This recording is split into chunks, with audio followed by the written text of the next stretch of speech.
అలాగే మా ఇంటి సంక్రాంతి అని చిన్నపిల్లల చేత మనం వాళ్ళ ఇంట్లో సంక్రాంతి ఎలా జరుపుకుంటారు అనేది మనం వీడియో రూపంగా పంపించమని అడిగాము.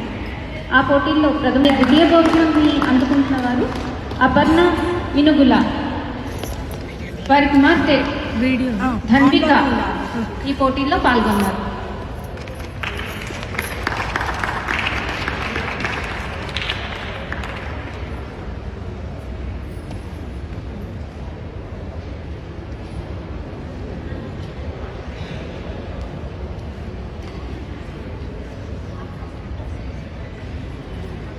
అలాగే